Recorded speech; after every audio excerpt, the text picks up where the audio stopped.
नमस्कार साथियों, RM39 classes YouTube channel में आप सभी का हार्दिक स्वागत है, अभिनंदन है।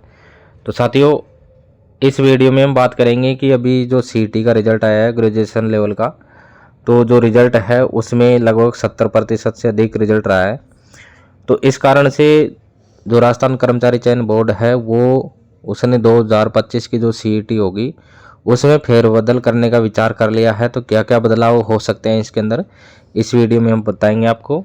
तो देखिए, जो सीईटी स्नातक का जो रिजल्ट है उसने चौंकाया है।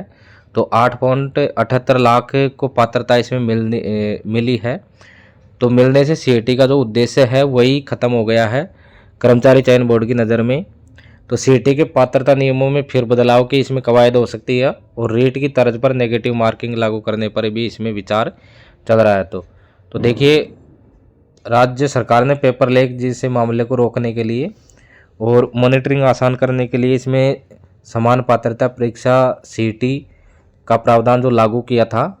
और इस बार सीईटी 2024 थी, उसमें स्नातक स्तर में 11.64 लाख अभ्यर्थियों में से 8.78 लाख अभ्यर्थियों ने पात्रता प्राप्त कर ली। अब इतनी बड़ी संख्या में अभ्यर्थियों की पात्रता प्राप्त करने से इसके उद्देश्य पर ही सवाल खड़ा हो गया है।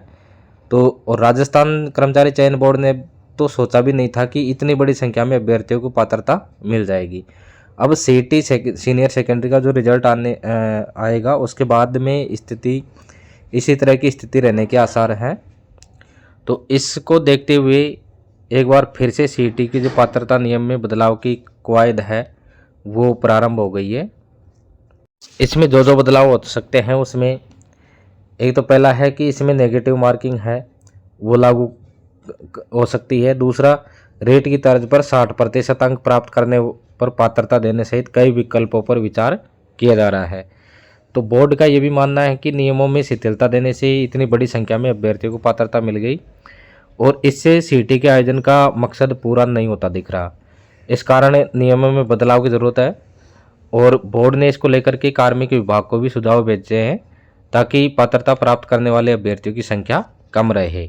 इसमें वर्तमान में जो नियम लागू है वो यह है कि वर्तमान में सीईटी में 40% अंक और SC ST को 5% की छूट यानी 35% SC ST को प्राप्त करने वालों को पात्रता मिलती है और वर्तमान में परीक्षा में नेगेटिव मार्किंग का प्रावधान नहीं है। तो जिन्होंने 40% अंक प्राप्त कर लिए वो इसके लिए पात्र है। अब जो विकल्प है जिन पर विचार किया जा रहा है, राजस्थान कर्मचारी चयन बोर्ड जिन पर विचार कर रहा है उनमें है कि पहला तो है कि रीट की तर्ज पर अंक प्रदान करने पर अंक प्राप्त करने पर पात्रता दी जाए। फिर दूसरा, नेगेटिव मार्किंग का प्रावधान लागू किया जाए और किसी एक सीमा तक अंक प्राप्त करने वाले को पात्रता दी जाए, जैसे 50% या 60% अंक प्राप्त करने पर। यानी अभी वर्तमान में ये 40% है तो इसको बढ़ा करके 50 या 60% की जा सकती है। अब जो रीट की पात्रता के लिए इसमें देखिए जो प्रावधान है वो इस प्रकार से है। रीट के लिए 36 से लेकर 60% अंक होना जरूरी है। तो रीट की पात्रता के लिए सामान्य को 60% चाहिए, SC ST OBC MBC EWS को 55% अंक अनिवार्य है प्राप्त करना। उसके बाद में विधवा परित्यक्ता महिला भूतपूर्व सैनिक को 50% अंक जरूरी है और जो दिव्यांग कैटेगरी है उसके लिए 40% अंक आवश्यक है और जो शहरिया जनजाति है शहरिया क्षेत्र को 36% अंक और ST जो TSP एरिया में है उसमें 36% जो अंक है वो प्राप्त करना आवश्यक है। तो ये रीट के नियम हैं। तो अब राजस्थान कर्मचारी चयन बोर्ड है जो रीट के जो नियम है वो सीईटी के एग्ज़ाम में लागू करने का इसमें विचार किया जा रहा है।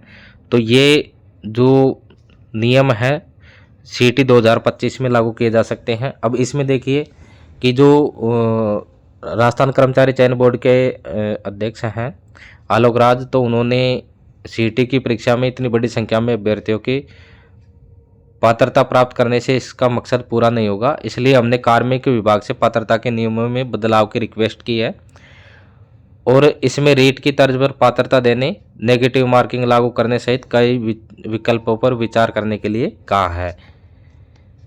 तो साथियों, इसमें जो सीईटी 2024 है उसकी पात्रता एक साथ रहेगी तो अब 2025 जो CET होगी उसके अंदर नए प्रावधान इसमें लागू हो सकते हैं और राजस्थान कर्मचारी चयन बोर्ड इसके लिए विचार कर रहा है।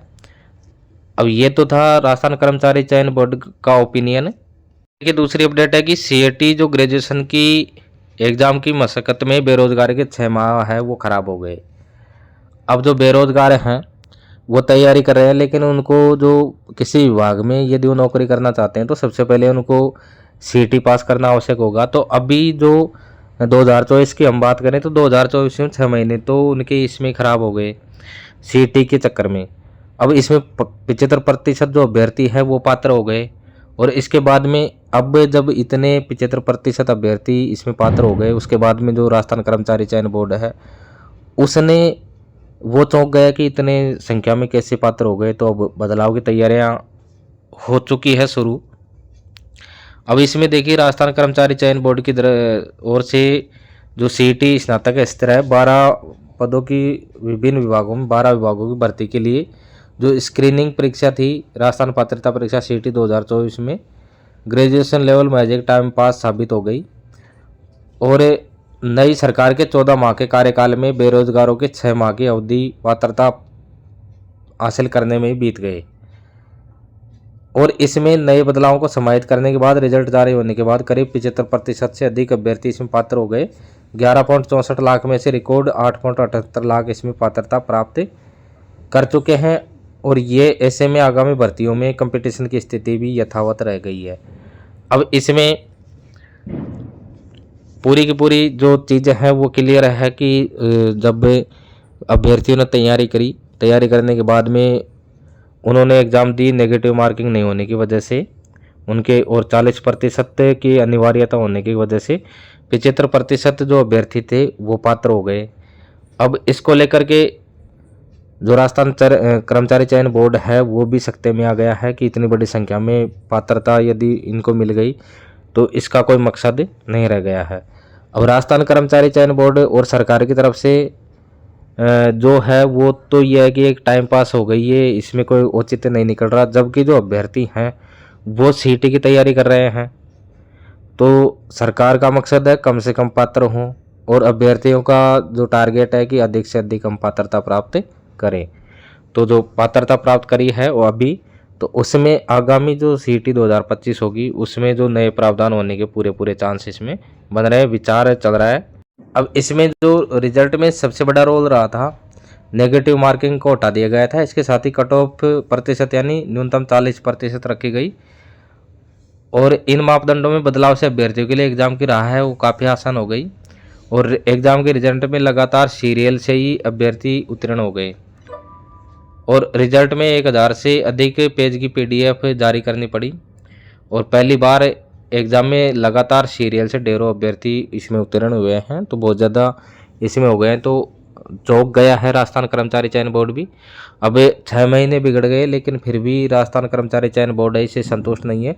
तो देखिए इसमें CET 2024 ग्रेजुएशन लेवल का जो 6 अगस्त को नोटिफिकेशन इसका जारी किया गया था, उसके बाद में 9 अगस्त से और 7 सितंबर तक फॉर्म भरे गए, और परीक्षा का आयोजन इसका 25 से और 28 सितंबर तक 4 शिफ्ट में किया गया। 12 फरवरी को रिजल्ट जारी कर दिया गया।